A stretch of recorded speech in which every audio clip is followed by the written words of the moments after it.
Drew, how the hell are you? Oh, there's a lot of things I could bitch about. Okay. Okay. Uh, I'm gonna start with I was trying to pay my City of Columbus water bill. Okay. Okay. Um, Mhm. so I technically live in Delaware County, but the city of Dublin uses the Columbus Public Utilities water system. Okay. And as far as water bills go, it hasn't been that bad because we've been getting a lot of rain. So I haven't had to run my irrigation system as much this year. Okay. Okay. Last year I ran it a lot. It was really hot. It was really dry. Haven't had to run the irrigation system so much, but I love a good shower. My wife takes very long showers. I'm a kind of a get it done guy, but I wash cars and we run the dishwasher a lot, and it's just the two of us. Hmm. But my water bill during the non-summer months is anywhere from like $250 to $300. And we pay quarterly. Oof. Oh, okay. Quarterly. Okay. Yeah. Okay. Yeah. Okay. So the city of Columbus has a very, very helpful website. They send you an email and they're like, hey, your balance is due. And the helpfulness starts when you get the email and it's like, you can pay at this URL, and the URL isn't a link. Oh. So that kind of sets the stage. So then you go and if your account is set up, that's fine. Setting up your account, it's like you just need a copy of your paper bill, and then you set up your account and verify who you are. And then it comes time to pay your bill. I am not comfortable with government entities saving my payment information.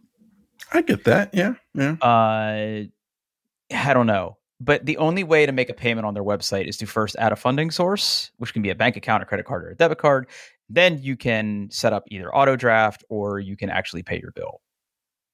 So what I usually do is I go in there, and when it's time to pay my bill, I add a funding source, usually a credit card. They just recently started accepting Amex, which is my primary credit card. Before, I was adding like my ACH information, which is like I just think that's super sketchy, but whatever. So like you put that in there, and then you're like, okay, I'm going to pay the bill. You type in the amount, you pick the funding source, you pay it, and then when it posts, I always log back into the website and delete the funding source. Okay. Now, I'm sure that my information is part of like a SQL Server backup somewhere, right? Because there's always that lagging period. But the journey today was, I was like, okay, I have like 10 minutes before me and my friend Paul are going to record our podcast. So I'm going to pop over there. I log in, I go to do all my shit. I add my funding source and I go to pay my bill. And it's like, system is processing end of day payments. Try again in 8 minutes. That's oddly specific. Well, I mean, it was like at 7:52. Okay. So Okay.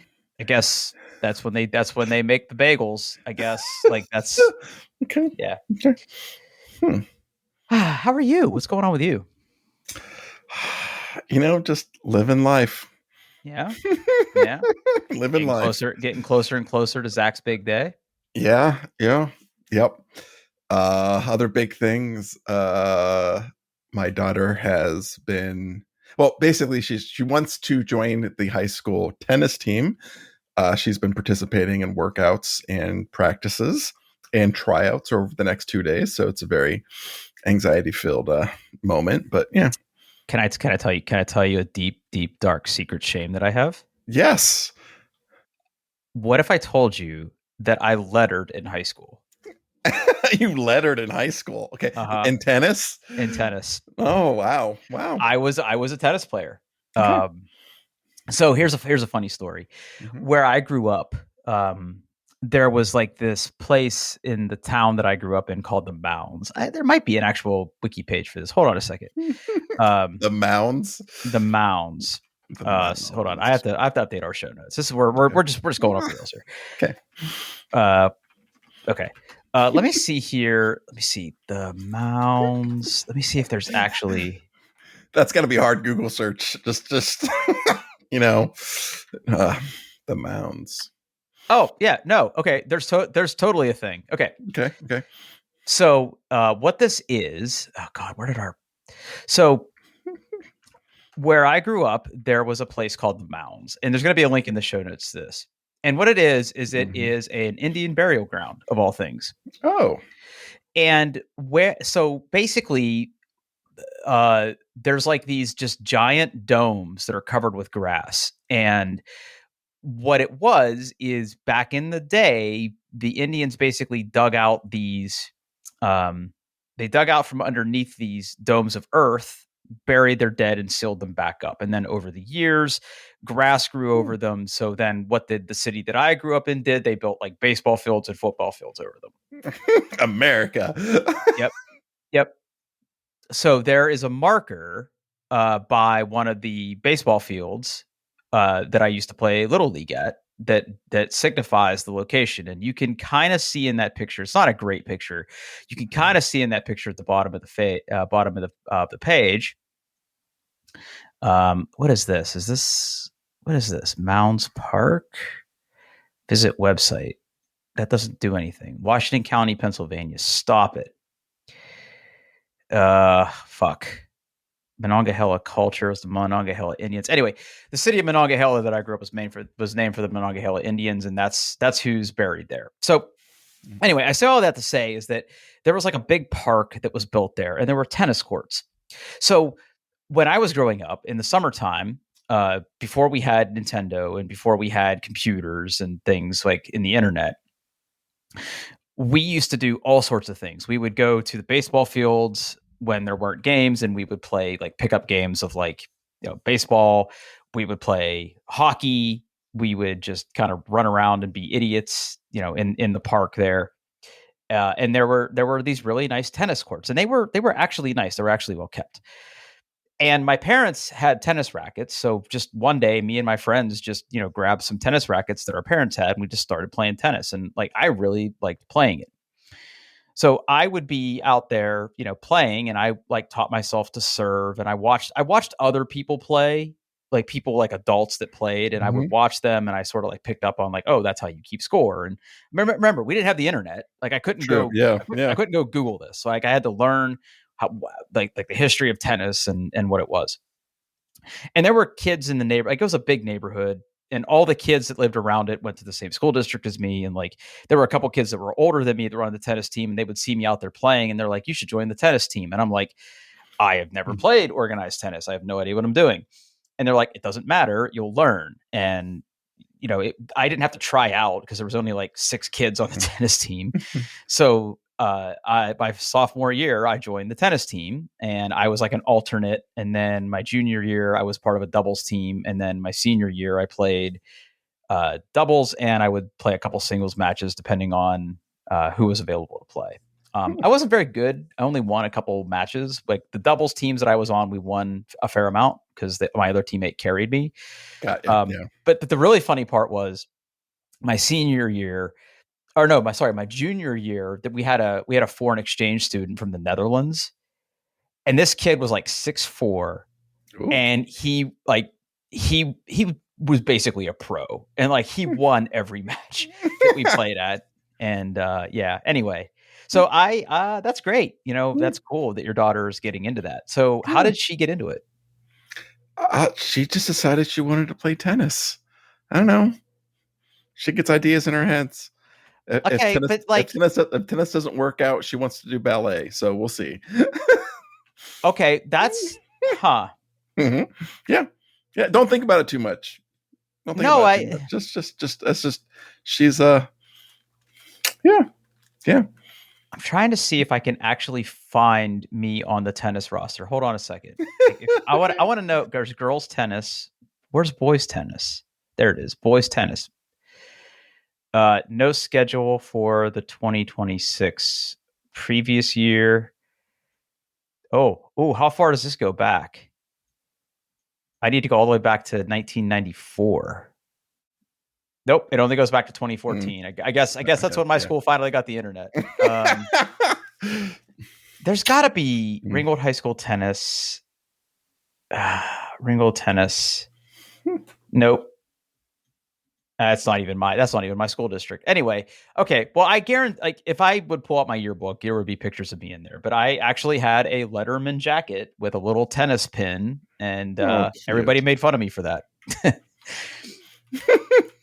So does she? Oh, So okay, I'm sorry, I have to know more. So did she like buy a tennis racket and everything? yeah, yeah, yeah.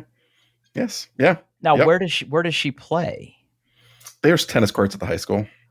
So she just goes Yeah. there and plays with her friends, or Well. So okay. So there's some other tennis courts in Grove City that she'll go and her brother to practice. But what they've been doing is before tryouts, there's it's been going on for like geez, like a month now. Essentially they just call them workouts, and yeah, they are optional. But basically they go and they like learn tennis. So it's basically practice for the people that want to make sure they try to make the team, right? So there's been organized stuff, and she's been going to all of those. So yeah, there's okay, one tonight. She yeah, her uh the last quote unquote practice before tryouts tomorrow and Saturday. So yeah. okay. Mm-hmm. And how does she feel about it? I don't know. I don't know. She's uh, optimistic, but not 100% positive she'll get in. So we'll see. Okay, We'll see. We'll see. yeah, She definitely she knows she is not among the elite. So like we're aiming for junior varsity, not the varsity team, right? So okay, like yeah. yeah. We do. I mean, our team wasn't big enough to have. It was only varsity, so like junior varsity kids like me were able to walk on. So, huh. Well, I'm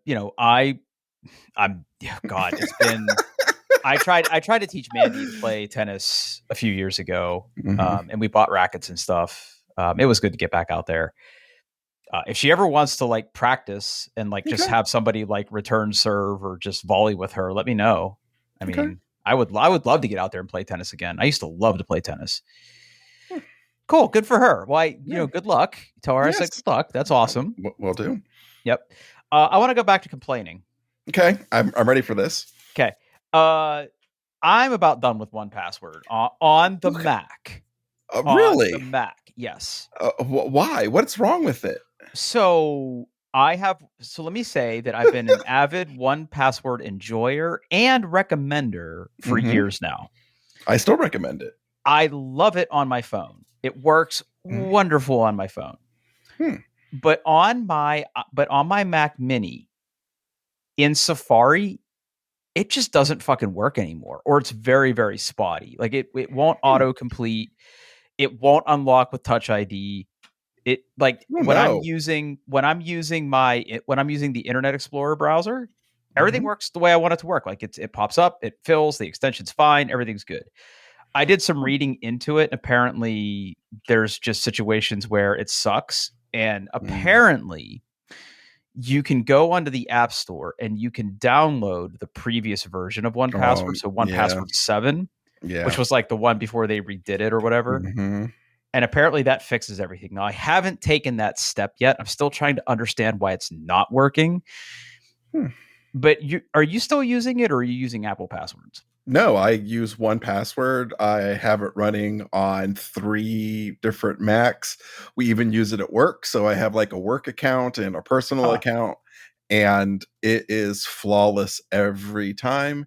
And on the rare occasion the extension doesn't work, I just hit command forwards backslash command backslash, and it opens it up and I can search and it does the autofill and it's great. Touch ID Yeah. works. It's flawless.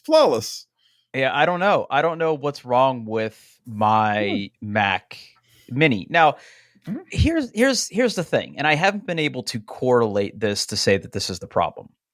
But when I first bought my Mac Mini, I did not have Touch ID. Okay. So I had a regular keyboard Yeah. and I would type in my password like an animal to Like an do everything. animal. Mm-hmm. And then I got a keyboard with Touch ID and I had to like sync it to the Mac and everything. Yeah. And there are still times on my Mac where I go to sign in where it doesn't even give me the option for Touch ID. And I don't know if it's because like I'm using a Bluetooth keyboard and like maybe it's laggy or something. So maybe it's tied to a larger issue with just the way my computer's configured right now. I have no idea. Hmm. But I've been having so many problems to the point where it's like I'll open a website in Safari. The little icon is at the top of my browser. So clearly the extension is loaded, and I'll go to sign in and it won't autofill or anything. and it works on my PC fine. It works on my phone fine. It works in Internet Explorer on my Mac fine. But for whatever reason, Safari just fucking sucks. I mean, are you still using Safari as your primary browser? Or No, no, okay, no, okay, no, no. We all know that I use Arc. So okay. there we go. Maybe so. Okay, so we're not really apples to apples then. So No, no. I'd be curious to Mhm. see if your Safari extension works. I don't know. Do I even have And a I know that's Safari? I'm like asking you to like ditch your Do I hipster even browser, but have?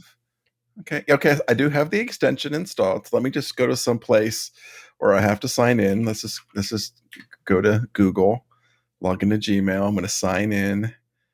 Yeah, yeah, yeah. No, it popped right up. okay. Well, fuck me, Yeah, I guess. fuck you. Yep, Yeah, yep, fuck me. yeah, yep, yep. Huh. Oh well.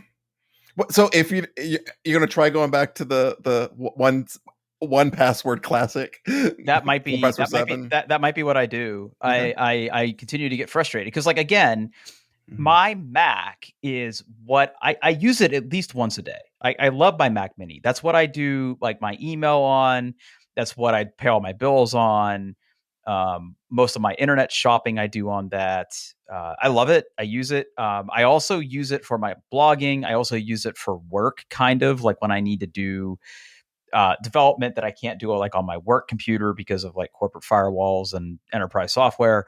So I use it a fair amount and I keep it up to date. And it's just really frustrating when I'm trying to like, okay, I'm gonna log into the City of Columbus website to pay my water bill, and it's just like, oh, I'm not gonna pop up your password. Open up the app and copy and paste it yourself. You fucking animal. Yeah, that's no good. And it's just like, come on, man. Oh. Ha. But but you have some good news. I do have some interesting news. Okay. So I'm done complaining for a little bit. Okay. So the other big news this week for me is I am now the proud subscriber to fiber internet service. Welcome to the club. Okay, so let's talk about it.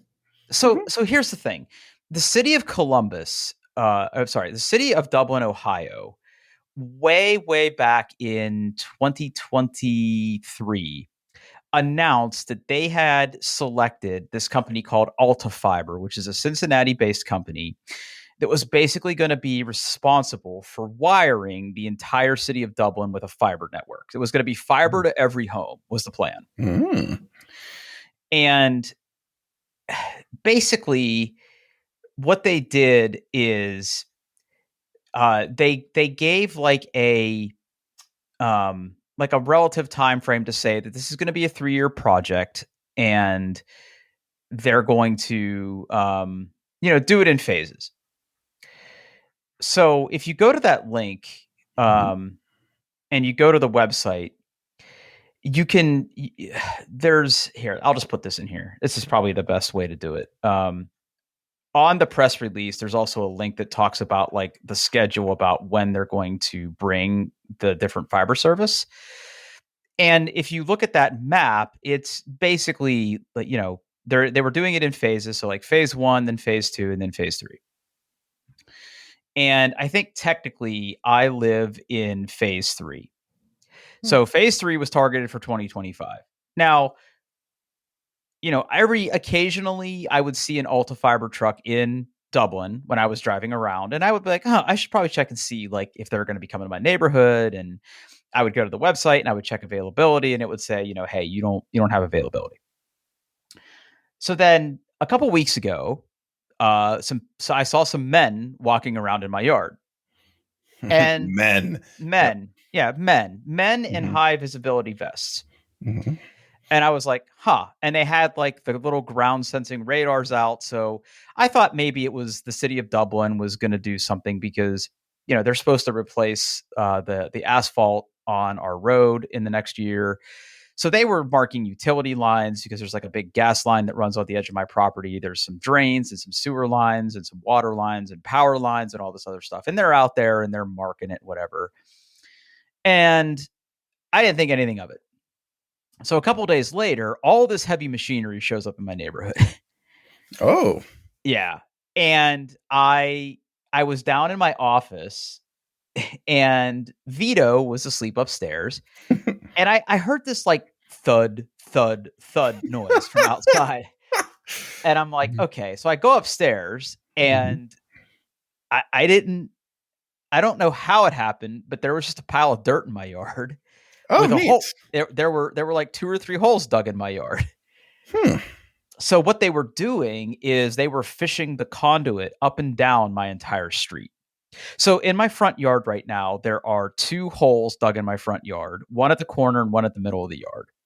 In between my house and the neighbors to my left, they dug a much bigger hole, and there is like an access panel there. And Mm. then all the way down the street on my side of the road, there are holes dug. Occasionally across the street, the houses across the street, there were also holes dug.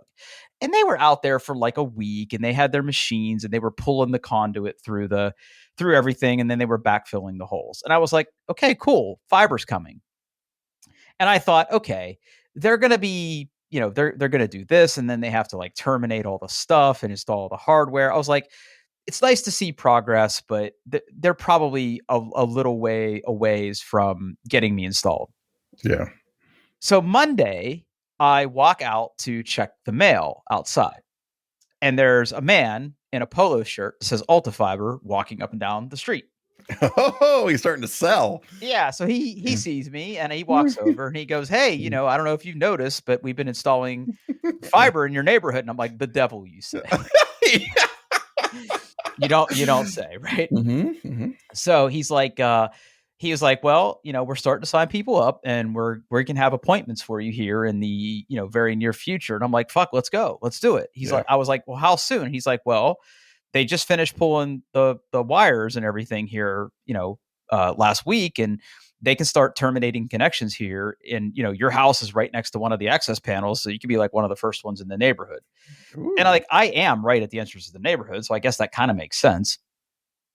So he was like, well, here's the options. You can do the 500 meg, you can do the 1 gig or the 3 gig. I'm like, give me the 3 gig. And he goes, you sure? He goes like, I appreciate that, but 1 gig's usually enough for everybody. And I'm like, no, I want the 3 gig because it was only like an extra $25 a month. So it's less than $100 a month for me for 3 gig. Oh, wow. Okay. Yeah. It's an incredible deal. Okay.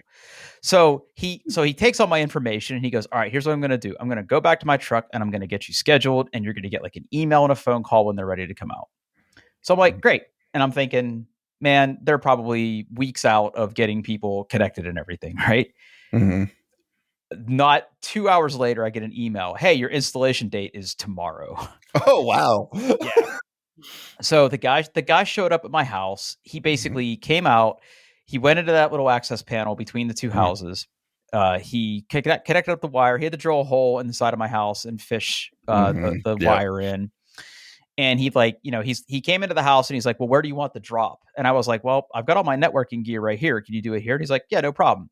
So he fished all the wire into the house. He installed he put the modem on the stud of the wall because it's going to stay with the house when we sell it, if we ever sell it. Makes sense. Yeah. And there's just basically an Ethernet cable that goes there.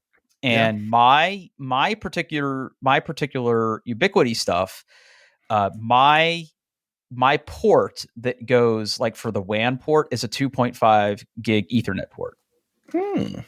So when I do the speed test on my gear, like from the router, I'm getting roughly 2 gig down and like 2.5 gig up right now, which is not 3.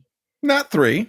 But I don't know if you ever really get the max, but yeah, it's all hypothetical, I believe. And but and it's funny because like when I was doing a speed test when I was on regular broadband, I would do a speed test like from my desktop and I would get like 500 or 600 down and I would get like 25 up. When I do a speed test from my desktop now, they basically both peg at 1,000 because here's the thing. I only have 1 gig. Yeah. I have gigabit Ethernet from here to the router, right? So it's just really funny. But it's been seamless. Like I was really surprised at how quickly they were able to get me scheduled. Like I said, the speed is really nice. I am noticing a difference. I'm glad to be done with Breeze Line.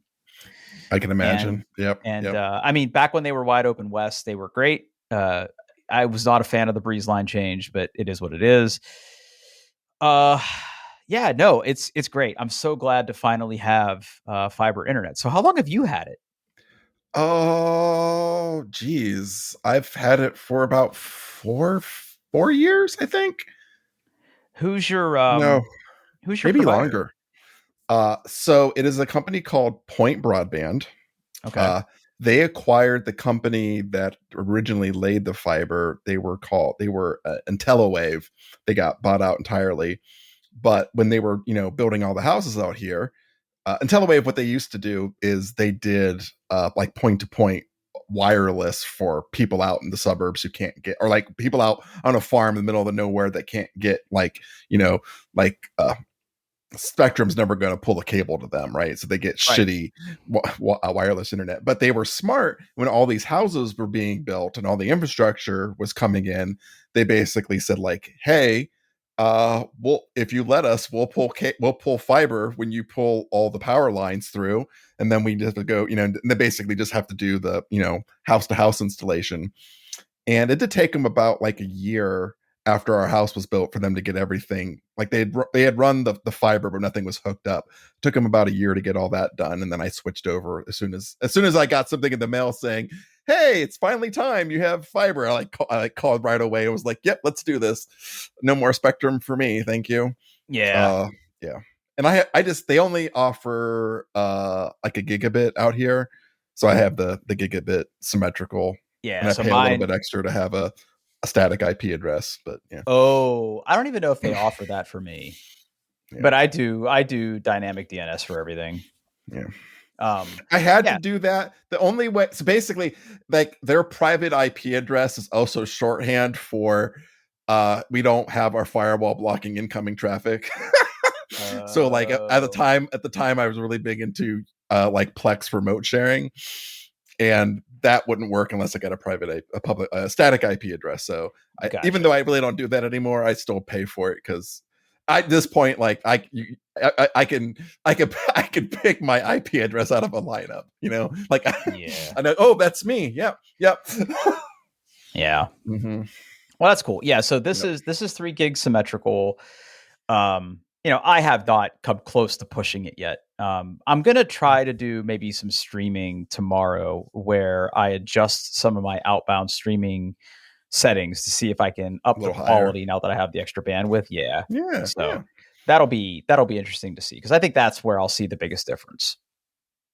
But yeah, it's great. I'm so glad that the city invested in this, and it's really good to live in Dublin. I mean, the price is unbelievable. I mean, $100, you know, Mm-hmm.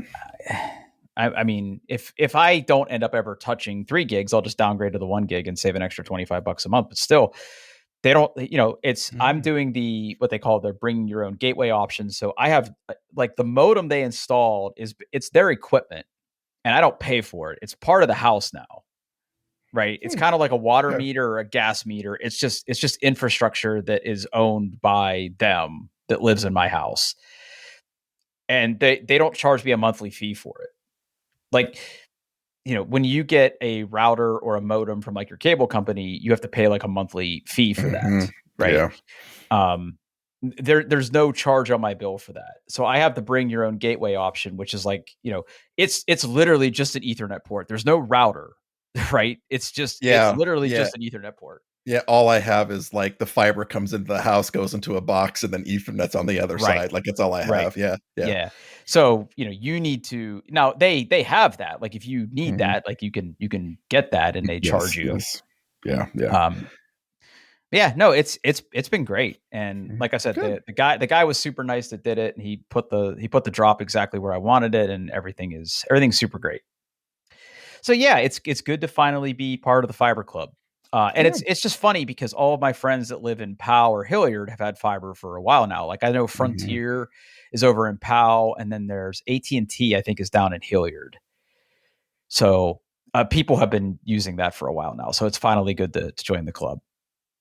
And it's funny too because I was talking to the guys who was installing it. So like Alta Fiber is the Cincinnati company. hmm Literally every worker is from like Cincinnati. And Wow. like they basically have been living out of hotels up here for this entire project. So I feel kind of Wow. bad for the guy. But I mean, Cincinnati's not that far away. It's like you go home for the weekend or whatever. But Hmm. still, being up Hmm. here all week in Dublin. All Yeah. right, let's talk about something you want to talk about. Yeah. I pre-ordered something, Drew. Let's take a look at it. I didn't click on it yet. Okay. This is like I can't wait for this. I cannot wait for this. Okay. Oh boy. Mm-hmm. Mm-hmm. Okay. What are you looking at there, Drew? I'm looking at the Onyx sugar. Technically it's the 1X sugar. It's Okay. okay. I like mine better. It's 1X sugar by a company called 1X Player. Yep. First dual screen transformable. What is this kerning on this font? Yeah, I don't know. It's what pretty is bad. that? Yeah, it's pretty bad. It's pretty bad. Mm-hmm. Sorry. What can Indiegogo we use your data for? No, yeah, don't. I don't want any of my data. Yeah. Stop it. Stop it. Stop it. Stop it. Stop it. I already have email aids. Okay. Onyx Sugar first dual screen transformable handheld. Snapdragon G3 Gen 3 versatile transforming modes. Yes. Grip it and game on. Game on. Okay. Grip it and game on. Okay. So help. Okay. So the latest kind of trend in handheld gaming devices targeted to emulation is dual screen devices. They're just now starting to kind of come out. And obviously with the dual screen devices, the target platforms that there are Nintendo DS or their 3DS and the DS and the 3DS, right? That style, they're Nintendo's dual screen Game Boy, things. What the 1X sugar is trying to do is it's trying to give you all of the options. Okay, so it is an Android handheld. It is packing the Snapdragon G3 Gen 3, which is the Snapdragon chip that's basically optimized for gaming. So this is going to be by far the most powerful non-PC handheld I own. Okay, most powerful ARM-based one, and they just went absolutely bonkers with it. So it's got these modes, but basically I'm going to ignore one of them and I'm going to talk about just 3 modes. So the first mode, it looks like just a regular handheld. You've got a screen in the middle. You've got a D-pad on the left with a thumbstick and other thumbstick on the right with other buttons. And it's I don't know how big the screen is, but it's a normal, I think it's actually thick. It's 16 by 10. So, it's a typical widescreen interface. It's OLED. It's all real nice. But then on the back, it's got another screen that you could fold up. So you can hold it in the same way and have a screen above. So you can have 2 screens. And the second screen is a little bit smaller. It's more 4x3. It's still OLED. It's still the high quality screen. But when this thing gets really crazy is where the controllers are, they're on a hinge.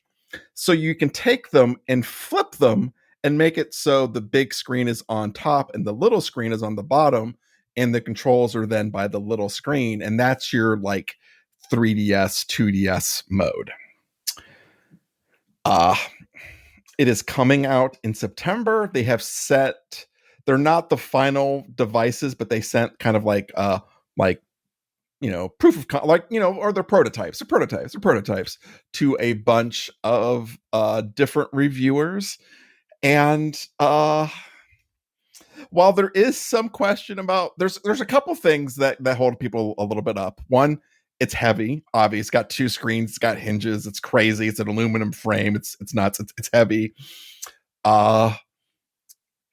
And sometimes some people were like, this is really comfortable to hold, and some people were like, the ergonomics suck, which I get it. It's weird.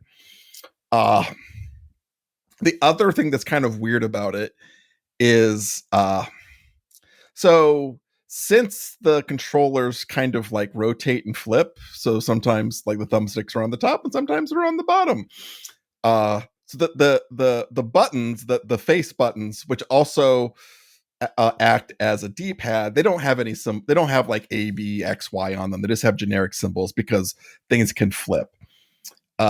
What they also have is this little magnetic D-pad that you can kind of like slap on the face buttons to turn it into a real D-pad, quote unquote real D-pad. And apparently that's a little not great if you're like really like trying to play like really kind of twitchy games, maybe like Contra or something like that, where you really need precise D-pad control. But it's okay. Right, if you back it right now on Indiegogo, it's $600. They keep threatening to raise the price to $800. So obviously, get in now, save $200.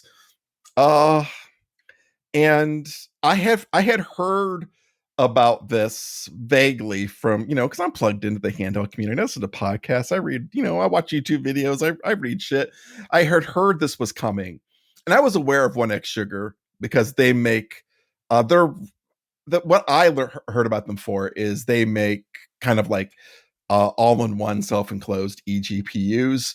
They also make like some gaming laptops and some gaming handhelds and stuff like that. So they've been producing real equipment for quite a long time. So they're not like a new company. They know how to make stuff. And then when it finally hit Indiegogo, I watched my first video. It was Russ on Retro Game Corp. He kind of showed it out, and I'm like, I'm going to order that. So I did. I backed that thing almost immediately. So yeah, I'm kind of excited for this stupid, ugly, transforming handheld. Mm-hmm. Okay. I'm gonna play all sorts of 3DS games on this thing. Okay. Mm-hmm, mm-hmm. All right. Mm-hmm. Okay. Yep. Look, man. I assume that you also just immediately saw this and have backed because who wouldn't? Mm-hmm. There'll be a picture of this thing in your podcast player right now too, so you can just look at that thing and just see how bonkers it is. There's a couple things here. Mm-hmm. So it's $600. Yes. Early bird pricing, $600. Yes. I'm assuming it will be $800. Mm-hmm. Mm-hmm. What'd you get, white or black? White. We don't learn our lesson, do we? I know we don't. I mean, I saw the white, and I don't. Something about it just struck me as like, yeah, I want the white one. Did you get? Okay. So apparently, and this is gonna kind of let me kind of wade into the pool of all the things I'm going to talk about this. Okay. Did you get the grips? So when I ordered it, the grips were not available. Now the thing that I actually picked is no longer available on Indiegogo. The one I picked also comes with like a silicone like case for it, which I'll probably never use. But no, I have not ordered the grips. I don't know whether I'm going to add them to my in fact, I just got the email about the grips like today or yesterday, so I think they're relatively new.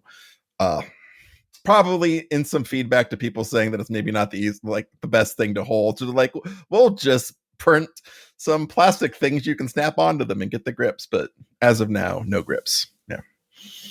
Mm-hmm. Buddy, this thing looks interesting. It sure does. That's a strong word for it. Interesting. I think I say stupid, but okay. So I'm still excited. Mode 1, horizontal gaming. For those of you listening at home, if you've ever seen a Steam Deck, yeah, it's not that far off. There's a big, nice wide screen in the middle. It's about the size of a Switch in that mode. Yes. Okay.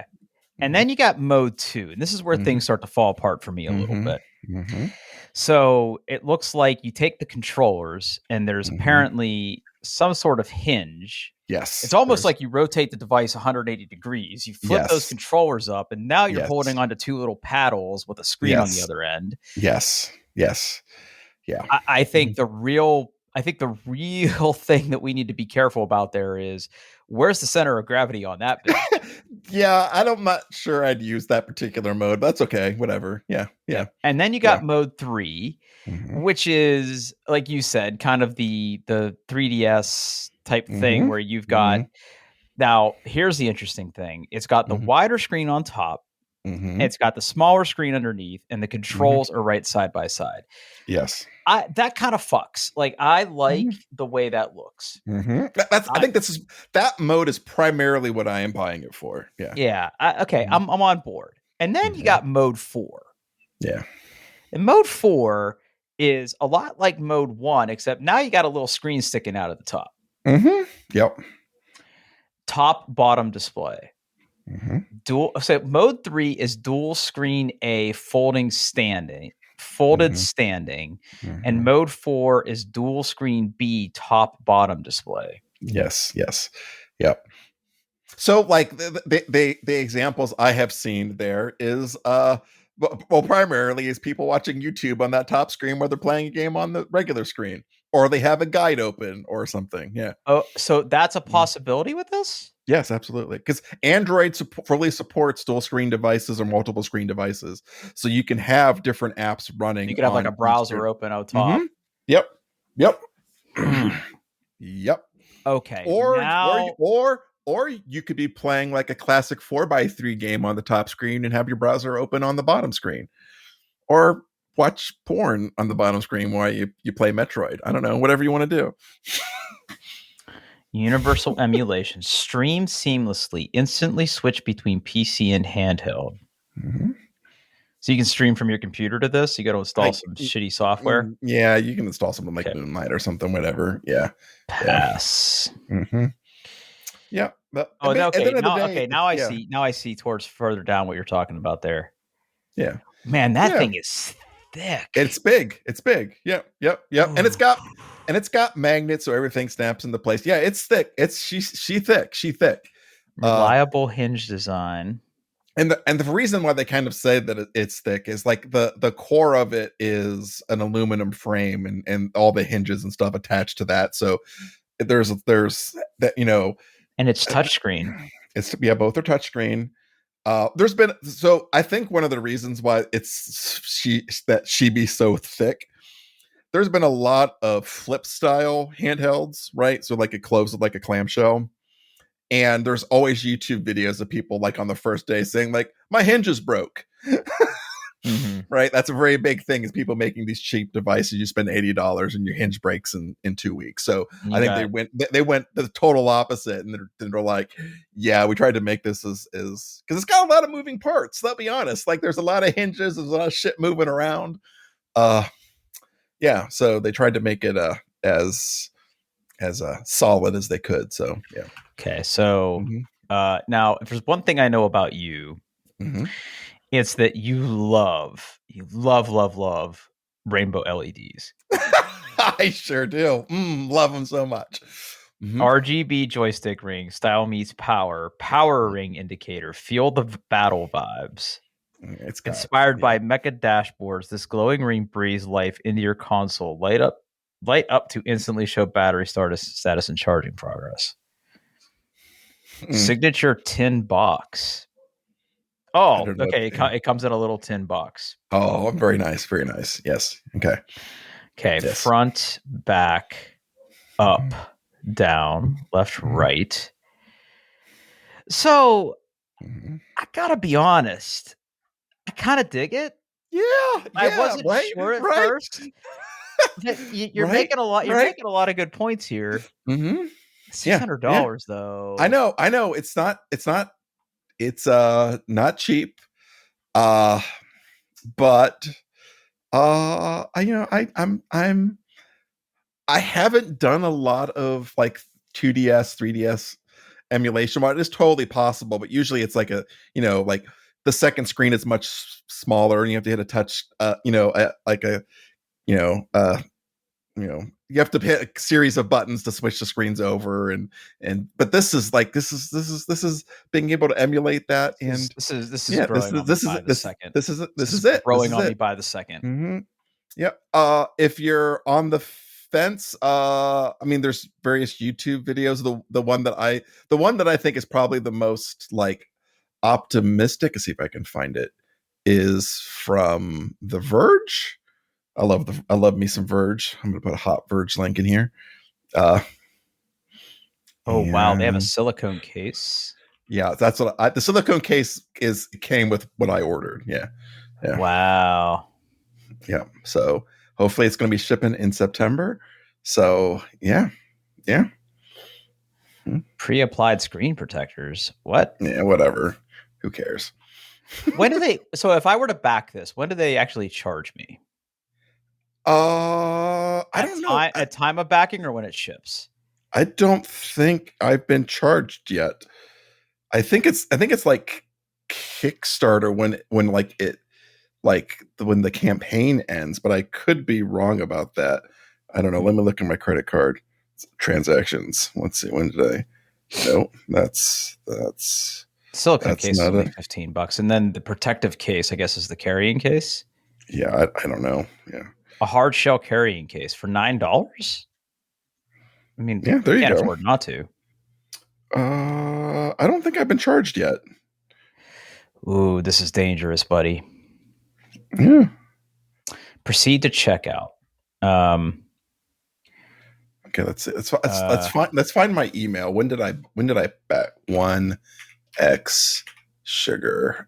When did I order? Your total savings.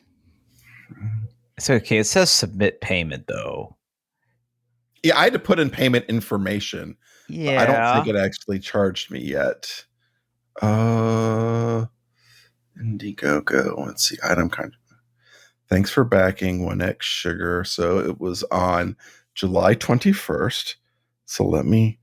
This is very exciting. Everyone watching me, listening to me, look at my credit card app. Nope, they did charge me right away. Yep, Okay. yep, Yeah. yeah, That makes yeah, sense. yeah. Mhm. That makes sense. Okay. Man. And I it's also like one of those things when you go through the process, you're suddenly paying in Hong Kong dollars, just so oh you know. right. Yep. Yeah. Yeah. But then it all works. It all works itself out. So yeah. Hmm. I mean, that's saying also to say the G3 Gen 3 horrible name, but that Snapdragon processor is extremely good. Like you're not going to have any issues. Like I saw people doing like GameCube at 3x resolution and it was flawless. So it is a very competent processor. Okay. Mm-hmm. Man, you're making all the right points here, Yeah, man. just saying, you could be a cool kid like me. I mean, it is. Okay. Yeah, it does. I mean, I'm going to be honest. It does look fucking stupid, but it also looks awesome. So Yeah. it's that thing there. I mean, if you have this out in public, you are going to get looks. that's just how it is. Sleep on it, Drew. Sleep on it. Sleep on it. Sleep on it. Don't do it now. Sleep on it. Sleep on it. I kind of want it. Okay, then do it. White or black? White or black? Oh, black. Okay, no, okay. I'm done with white stuff, man. I'm actually a little ashamed of you. You should know better. I should know better, but I gave it. I'm like, yeah, I'm gonna do the white one. All the other shit I own is black. Come on, want something else with a little bit of. I mean, I get it. I mean, it's not like I can't like actually touch 4 or 5 different handheld devices from where I'm sitting without getting out of my chair. It's not like I need one more, but I ordered one more because I'm sick, Drew. I'm sick. Well, no, if it makes you happy, you should do it. Mm-hmm. Huh. Okay. Mm-hmm. Well, September, huh? Yep. I'm gonna be here before you know it. It will be. It's tomorrow is August.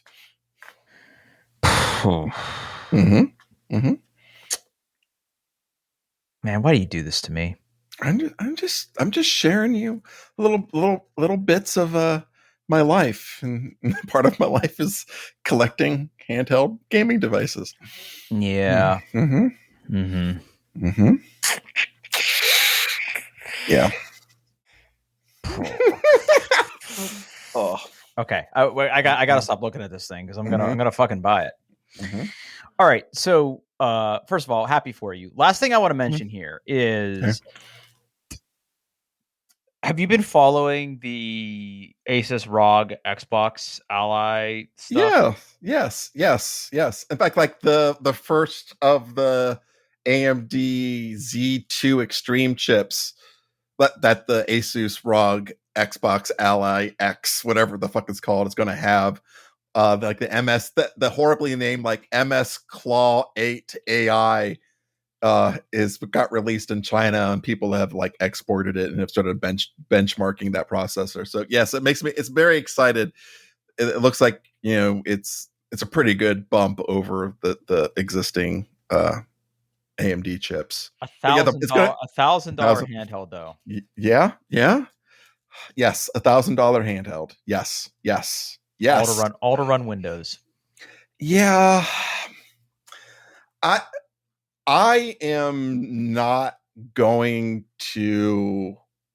I'm not saying I'm not going to order it because I might. Uh, I'm really going to wait until people get their hands on, because this is the device that's supposed to have the quote unquote stripped down version of Windows optimized for handheld game. Excuse me. Oh, geez. I got the hiccups. That's Well, awkward for a podcast. some people are into that, I'm sure. I'm sure someone's kink. Like, oh yeah. That's somebody is jorking it. Oh, yeah. I really want to hear what that experience is like. Uh, but we'll see. We'll see. I'm, I don't need it, but I'm cautiously optimistic.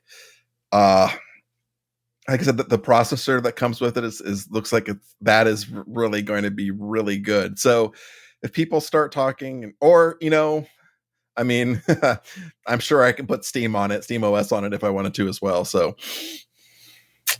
yeah. In fact, that's what I'm Okay. still rocking on my original ROG Ally X. Is I just have Bazite running on that thing, and it's great. It's great. Yeah.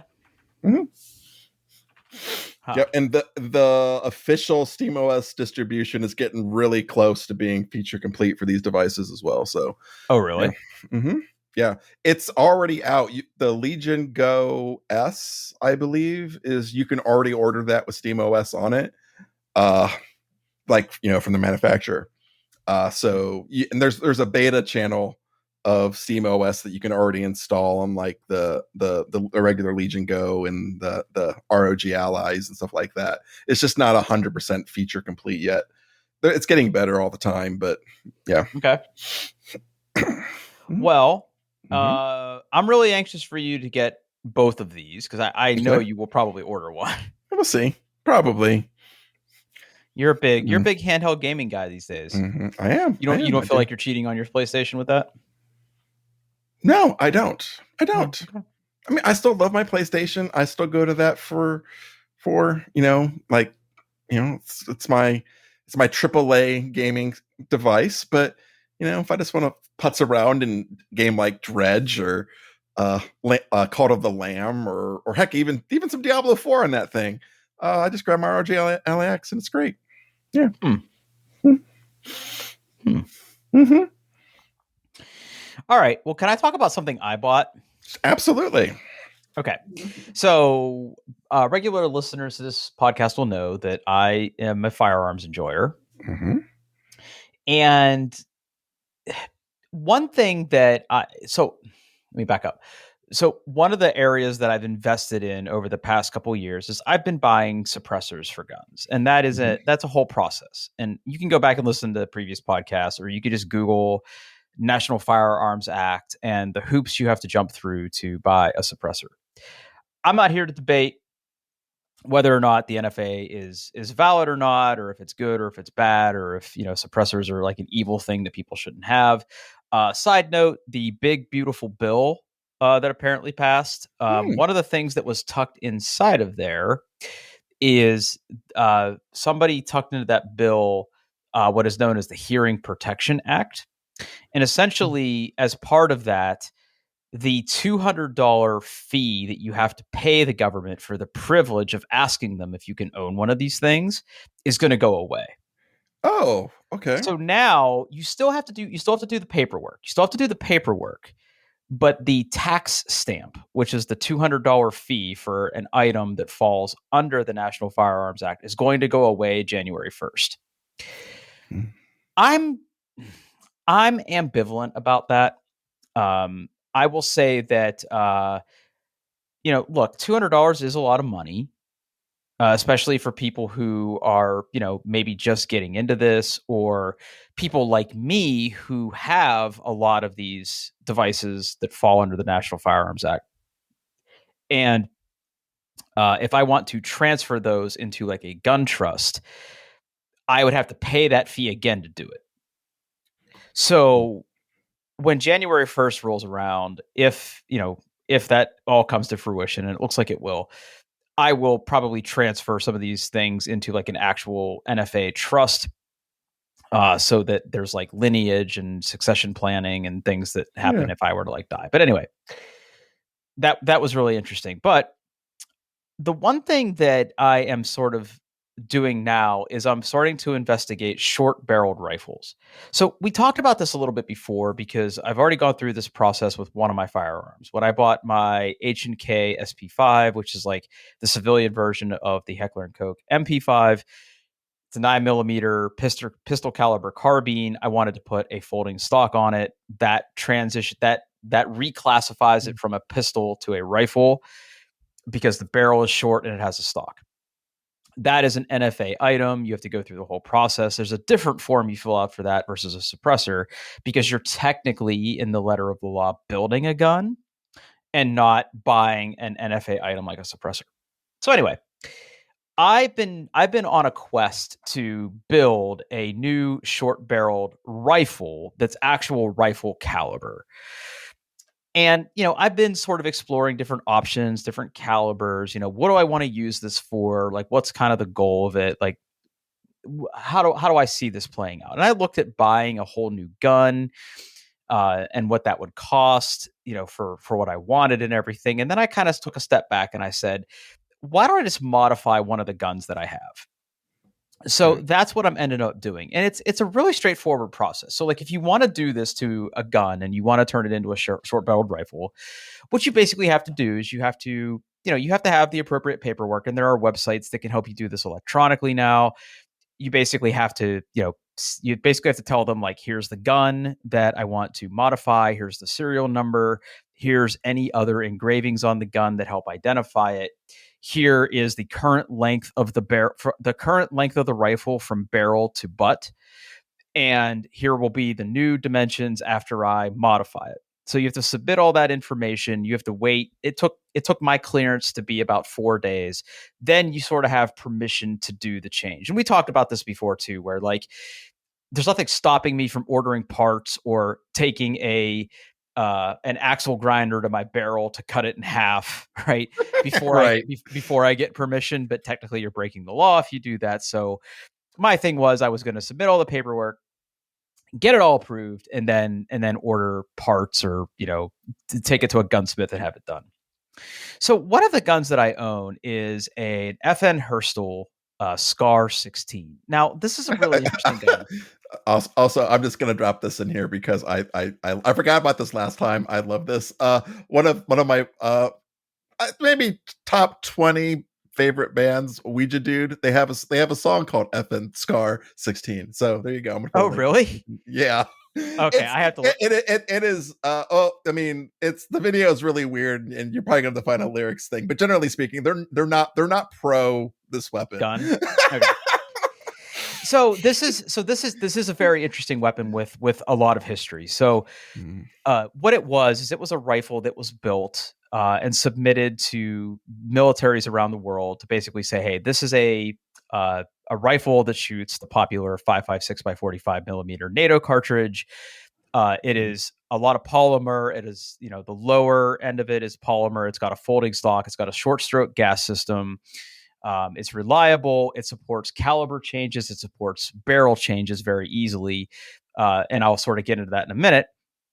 And it's just a really well constructed firearm. It ultimately didn't win any contracts with the U.S. military, although there are certain units that use variants of the SCAR platform because, again, because this is a multi-caliber weapon, you can get it in 5.56, which is the traditional military round.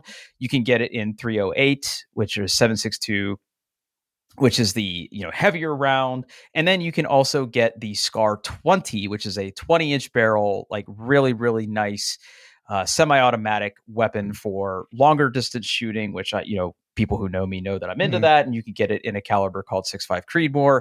So this is a really very really really versatile platform. But if you go to that link, I want you to look at that gun real quick. Okay. And I want you to tell me what you notice about that gun. What do I notice about that like gun? what really jumps out at you at that gun? It's kind of pretty. Sorry. It is a very very distinct rifle. Yeah. Yeah. What else do you notice? I don't know. I don't know Okay. what you wanted me to look for. So the barrel. Okay. The barrel. It's short. Yeah. No, it's actually kind of long. So the picture you're looking at there when you go to that website is the factory configuration of the civilian model, which comes with a 16-inch barrel. Now, here's what you need to. Hence, that's the SCAR 16. Yeah, there you go. Okay. No. There's the SCAR 6. There's the SCAR 15, 16, 17, and 20. It has to do with the base caliber. And length of the gun. The SCAR 15 is technically an SBR off the shelf, whereas the SCAR 16 is not. So that's a 16-inch barrel. So that's the thing about this gun. So like if you look at it, what you sort of need to look at is where the magazine goes into the lower receiver of the gun. And like you can sort of draw an imaginary line from right there to the end of the barrel, and that's 16 inches. 16 inches. Okay. So when you're holding that barrel extends a pretty good distance away from the handguard, which is where your non-dominant hand would hold the rifle. So it's really long. Now, remember too that I'm a big suppressor boy, so I'm adding 7 or 8 more inches on top of that. So when I modified my existing SCAR to accept a suppressor, it was a little unwieldy. Right. It added a lot of weight to the front of the rifle. And if I want to mount an accessory like a flashlight or something on it, it really was uncomfortably long to navigate with. So after doing the research on turning things into short barreled rifles, I said, you know what? I'm gonna shorten the length of my SCAR. And because this is a multi-caliber quick barrel change weapon, you can actually buy entire barrel assemblies for the gun. So if you go to that link, you'll see that FN basically sells a 10-inch barrel. And you can see right now. So if you compare that picture to the picture that was there before, what you're basically looking at, even though it's pointed to the left and to the right, is you have the muzzle device, which it comes with a flash hider. Then you have that silver piece, which is the gas block, which is what captures the gas to, send the gas back into the gun to cycle it to get to load the next round. Then you have the rest of the barrel that goes back to the muzzle. Yeah. So that's a lot shorter. It's a lot shorter. It's exactly 6 inches shorter. Yeah. So again, the nice thing is that the SCAR is designed to be a quick barrel change weapon. So if you look at the other picture, right? If you look at the gun, again, just above the magazine, out of the right in front of where the shells pop out of it, there's like this little nub that has 2 screws in it. So if you want to change the barrel on a SCAR, all you have to do is get a T25 hex bolt, loosen those, slide the barrel assembly out, slide the new barrel in, retorque those screws to 62 inch-pounds, and you're fucking ready to go. That's it. You can even see like on the picture of the the barrel where those would go into. Yeah. Yep. So those Yeah. Yeah. lugs Yeah. get accepted. They all, Yep. the Yep. Makes total tolerances are, sense. Yep. yep, the Yep. tolerances are there. So then what you Hmm. can kind of think about is, so imagine that other picture now where the muzzle device is basically right up against the gas block. And that's Yeah. essentially what I did. So once I got my approval, I was able to buy that barrel assembly, and I did not buy it directly from FN because they want to charge you $1,500 for that. Um, I got it. I got it for less than that. You can find retailers online to sell it for less than that, brand new. But it came in the mail, and then there's a whole process that I have to go through. So like I went over to my buddy's house, and he's also big into let's call it the lifestyle.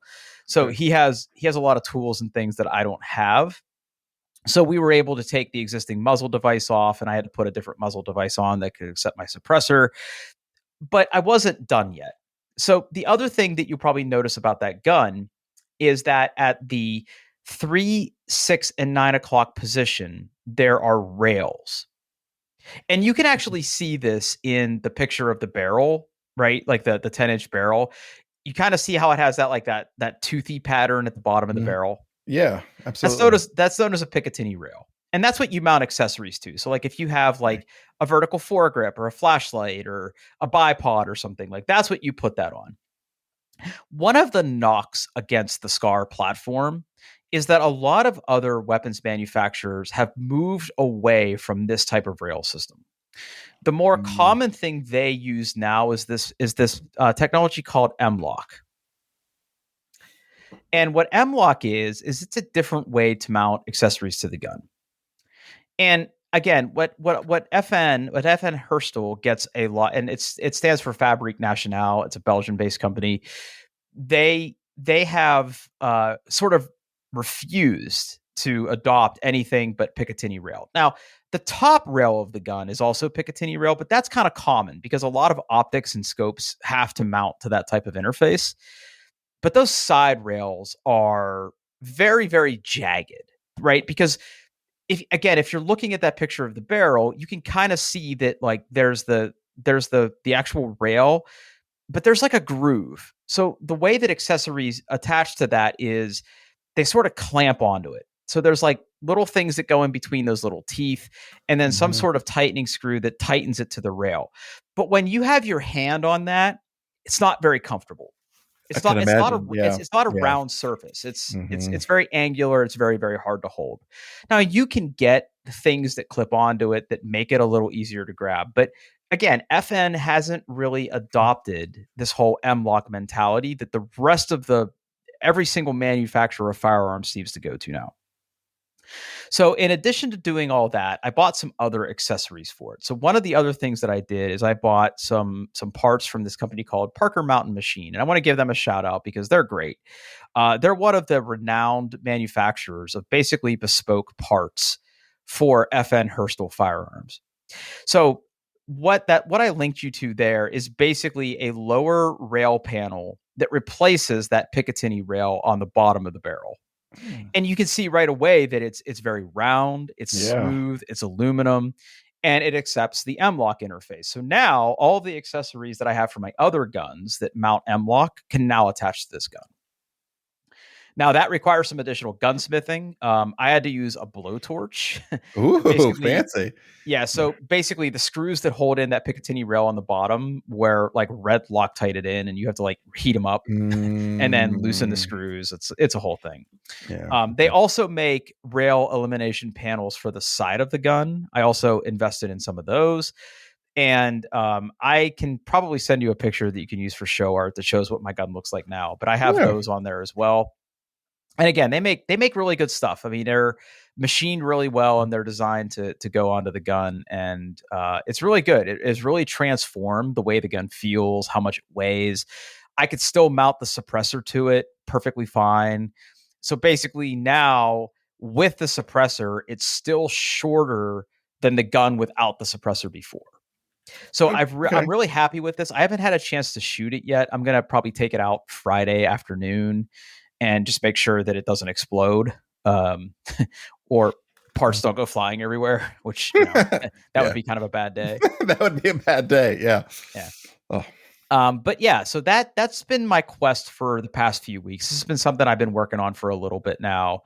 I'm really happy with it. It feels really good. And I'm actually taking a class this Saturday where I will really kind of not abuse it, but I'll get to really put it through its paces. And it's like a practical shooting course. I like to do those from time to time because I'll, unlike going to the shooting range where you just kind of sit there and shoot. This gives you the opportunity to move and shoot, and there's like courses of fire. It's kind of like doing a 3-gun competition. In fact, we're sort of getting into that season now where I'll be doing more and more shooting competitions, which leads me to the last topic I have for the night, and it's a great opportunity for you to laugh at me some more. Okay, I can't wait. Yep. So a while ago, Did you buy some more tactical clothing? I did buy some more tactical clothing. Let's not bury the lead. Okay. So like for this class coming up, there's requirements, right? So like in the email, it's like, hey, we expect to shoot this many rounds, so make sure you bring enough ammo. And it's like, we're going to be going through courses of fire where you'll need to reload in between. So make sure you bring like a mag carrier or, wear cargo pants so you can tuck extra mags in your pockets or something like that.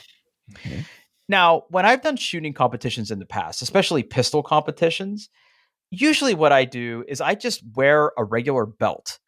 And I bought these. I mean, they weren't cheap, but they're not like nice, like these magazine carriers for pistol magazines that just like clip onto your belt. So like you put your belt on and then you slide these things into the belt. Okay. Dead simple. It works. It's fine. But now that I'm doing more shooting and classes and with the competitive stuff coming up over the next couple months, once we get into fall, I wanted to invest in what is known as a battle belt.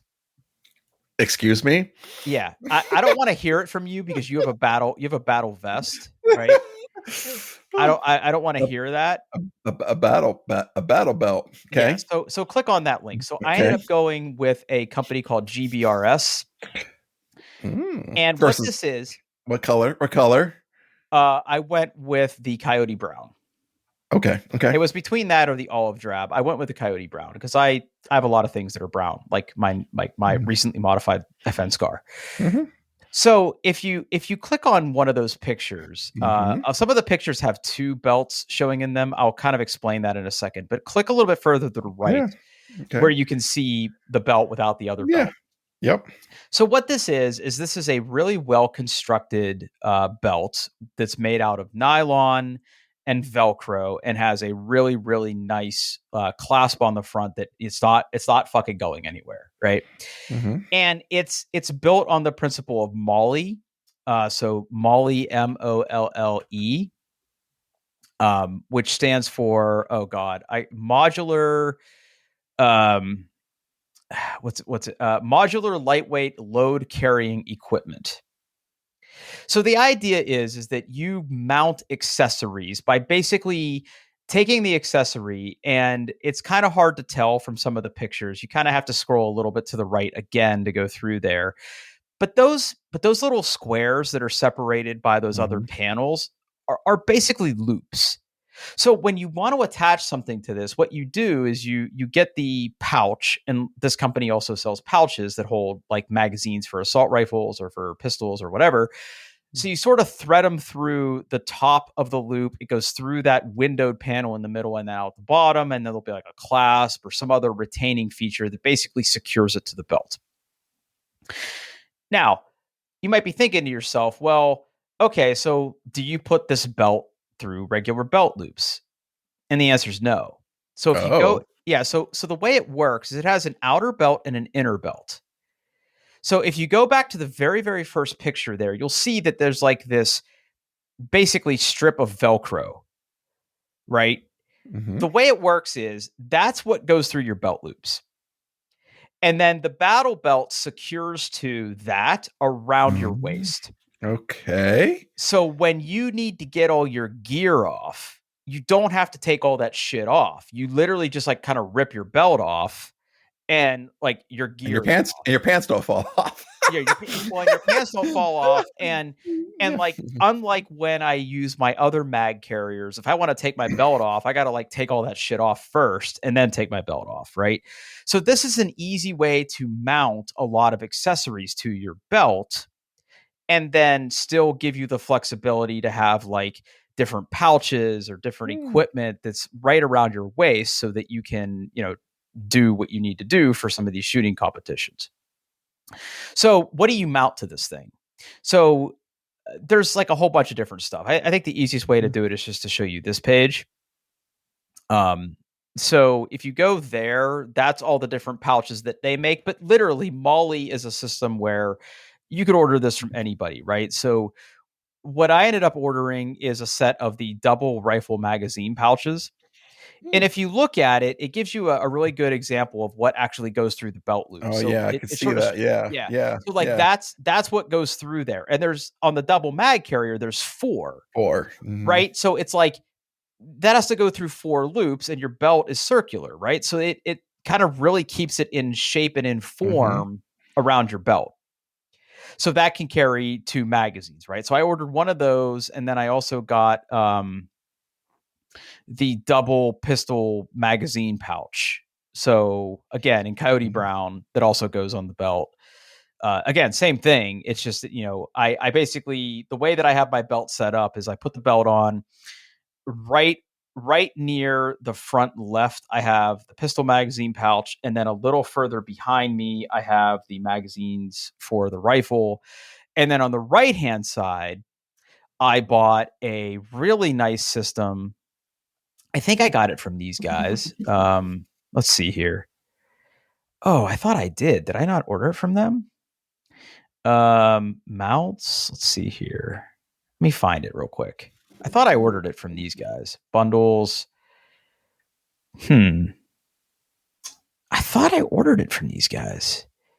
Maybe I didn't. Belts. What's included pairs well with. Did I not do it?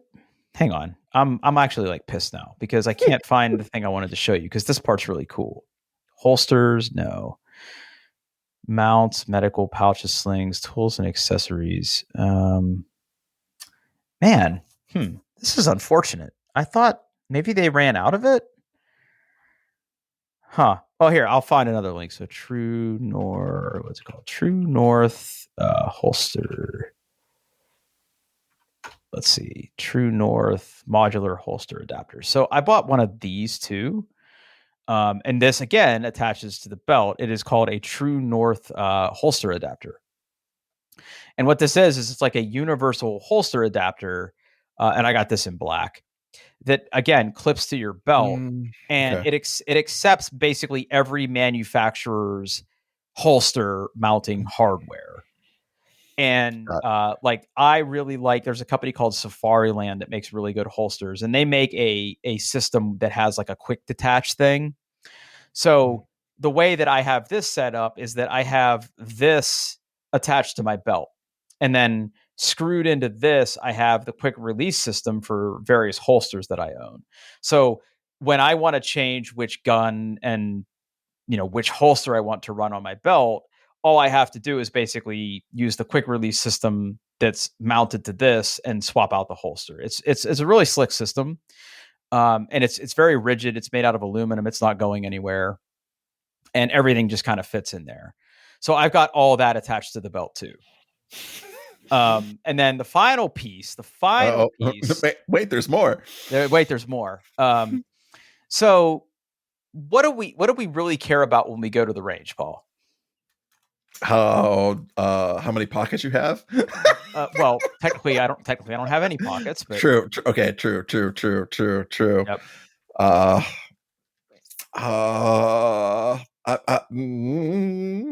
What do you really care? What's the number one rule? Gotta look cool. Gotta go fast.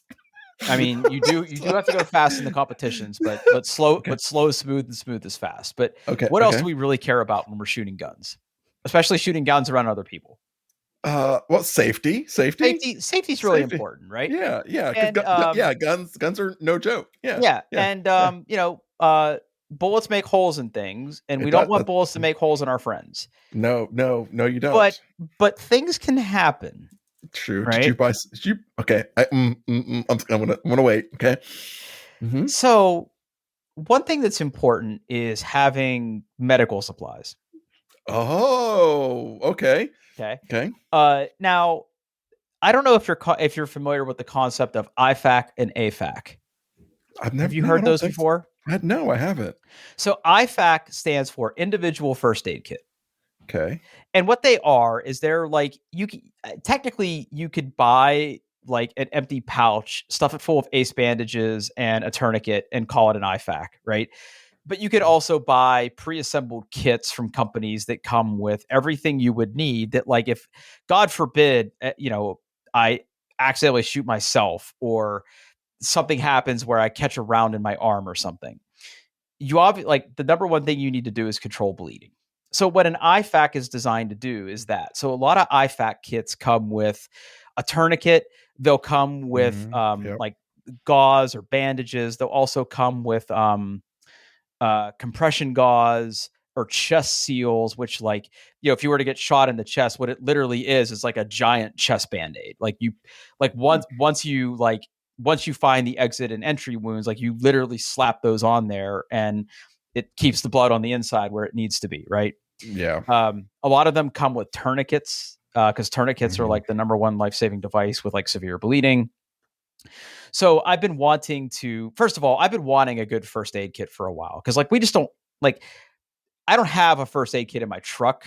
Like some of the cars that I bought have had little first aid kits, but it's like literally band-aids. Mm. Um, I've been wanting a good first aid kit because, look, I spend a lot of time at the range. Accidents happen. Time is a factor. So it's nice to have first aid kits. So an AFAC is like a bigger version of a first aid kit, right? So instead of an individual first aid kit, an AFAC is designed to be like, hey, you could treat multiple people if there was like a mass, casualty event or something. And you could buy these from companies. So what I ended up buying is there's a company called MyMedic. You can buy directly from them. You can also buy That's them from Amazon. that's the website I found. I was looking around. Yeah. Yeah. Yeah. Yeah. Hmm. So basically what I bought this MyMedic. It's called a TFAC. I don't know why they call it that. It's really, they call it a trauma kit, but it's really like an IFAC. And again, the thing is it's a compact little guy that can ride on your Molly gear, right? Hmm. So again, I could strap this through the belt too. It doesn't weigh a lot. It doesn't have like all the supplies in the world, but it has enough to be like, Oh, and very importantly, the felt tip pen. yeah, You know what that's for? for taking notes. Most importantly, when you put a tourniquet on it, you're supposed to write on the patient what Uh-huh. time you put the tourniquet on. Yeah. Yeah, so that's the other thing too, right? Is one of the things that's on my list this year is the American Red Cross, and then there's other companies that do it too. Basically, can teach you how to control bleed, like severe bleed situations. So, like if I were to fall and cut myself on something, right, and I had a huge gash in my arm, or God forbid, I get shot, or there's a million different ways that we can bleed. And like for people who are hemophiliacs, like even a small cut can be catastrophic, right? One of the things that's on my list to do is take one of those classes about what happens when somebody has a severe bleed. And like when I was an RA, you had to get first aid certified. When I went through training to be a hockey referee, like you had to do first aid certification. When I worked at IGS, I was part of the team that learned how to do the defibrillators, right? Like, Okay. Yeah. yeah. So for me, it's okay, cool. This is one more thing I could throw on my belt, but I think it's one of those things that's kind of important to have. Most indoor gun ranges are going to have this stuff. I mean, the range that I'm a member on, that's an outdoor range, like they have one in the clubhouse, but guess what? That's like 800 feet away from the Yeah. range that I shoot at. Right. And time's a factor. So this Mm-hmm. is one of those things. It's colloquially known as an ouch pouch. So this again would go onto my belt. It has kind of the necessities, right? It's got a tourniquet. Yep. It's got quick clotting stuff. It's And got by gauze. the looks at it, it's a one hand tournament too. So you got to do it to yourself. Exactly. Mm-hmm. Yep. Very You know, nice. Okay. it doesn't have a cat tourniquet. That's like the gold standard. But Mm. here's the nice thing: I could customize this. I could put my own shit in there, Yeah, right? yeah, So it's got shears, it's got yeah. It's blankets got a to keep. blanket for shock. Yeah, Yep. Yeah. yeah. So again, this is one of those things that can just kind of ride on the belt, and God forbid I'm shooting a course of fire and like a bullet ricochets and hit me. Like, what do you Mhm. do, right? And a lot of times at shooting competitions, there's somebody there with you, right? So if I catch a ricochet and this thing is on my belt, all the range officer or the person who's scoring me has to do is basically take it. You know, Mhm. there a lot of them are designed to rip away. So like the molly part is itself velcroed to the pouch. So like you rip the pouch away, or it's got like a quick release thing. They can get at the supplies. They can help me, or God forbid I need to help somebody. I can just like rip my entire belt off, get this thing off, use it. So again, that's one of those things that look, we can talk about looking cool and looking tactical and everything, but this is the kind of stuff that can go in those situations, right? Yeah, yeah. So That's a that's the good. other It's thing a I good learned. idea. Yeah, yeah. Yep. So yeah, that's the stuff that I kind of got into this week. So it's a whole rabbit hole. Like I said, I've got this thing. I got this class on Saturday. It's going to give me a chance to really take the scar through its paces. I'll take some pictures, and you can use show art if you want to, Yeah, yeah. about Send me some about how stuff. about how Yeah. I have it all set up, and maybe Mhm. maybe I'll even show you a picture of me in my cosplay, and then you Please, can. please, please, please. I need that so bad. All right. Well, we've gone for an hour and 25 minutes, which is longer than we normally go. We do. We're making up. We didn't talk last week, so yeah, That's yeah, true. That's true yeah, because Vito. So yeah. How was the little guy doing anyway? Real oh, quick. he's we had a little scare with him. Okay. We had to take him to the emergency vet. We were probably over anxious parents, but he's okay. Everything's fine.